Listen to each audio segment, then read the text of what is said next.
I am sharing with you my recipe for making this super hearty and delicious taco chili that is just seriously going to have you coming back for seconds.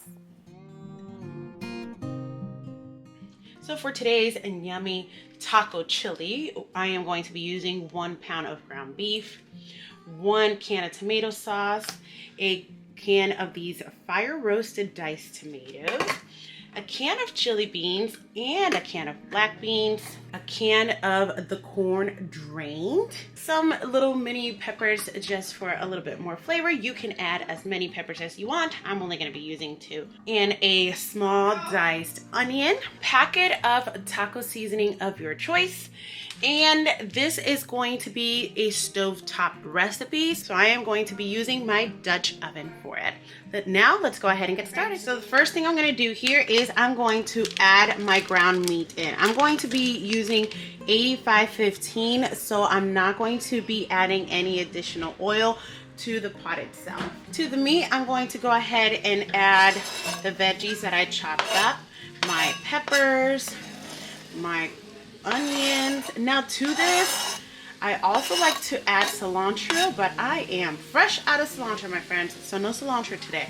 However, I am going to add about a tablespoon of minced garlic because garlic just tastes so good. I'm then just gonna mix everything and brown the meat and saute the vegetables with the meat together.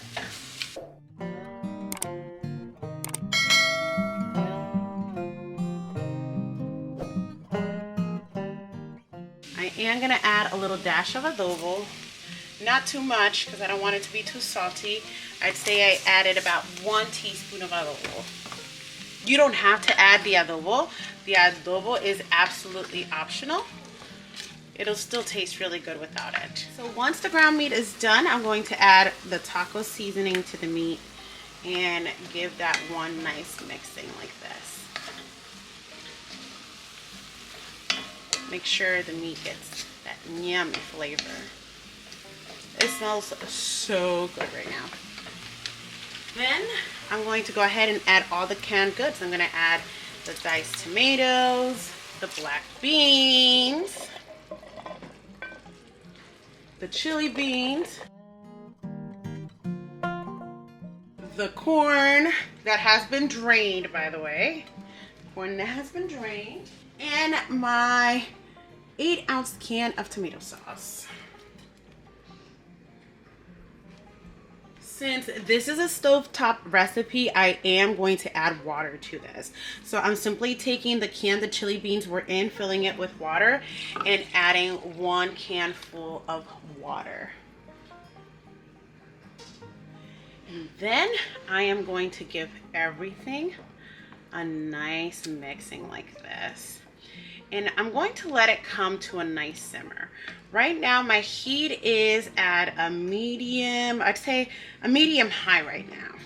And give it a couple of minutes to come to a simmer. Alright, so it's been about 10 minutes. I'm gonna give everything a nice mixing. Look how yummy and delicious this is looking. It's looking so great. All right, I'm gonna take it now and I am going to cover it with the lid and I'm going to put the heat down to a low. Now the great thing about these Dutch ovens is that they hold heat very, very well. I'm not gonna put it up any higher. I don't want anything in the bottom to get burned or any of the sorts. So I'm gonna leave it on low for about, I'm gonna say a good 40 minutes, just slow cooking in there. Alrighty, so this taco chili has been cooking for 45 minutes and just look how delicious it looks. I can't wait to dig in. Now, like with all chilies and stews, the longer it cooks, the better it will get, the tastier and thicker it will get. So if you do have the time, do let it cook for an additional 20 to 30 minutes. Now I'm going to add a nice little dollop of sour cream because I love sour cream with my taco chili. Then I'm going to add some of this yummy cheese right on top like this. It's a topping. If you want to add green onions on top or some cilantro, you're welcome to. If you enjoyed this recipe, make sure to check this next video out. Thank you for watching. Please remember to like and subscribe, and I'll see you next time. Bye.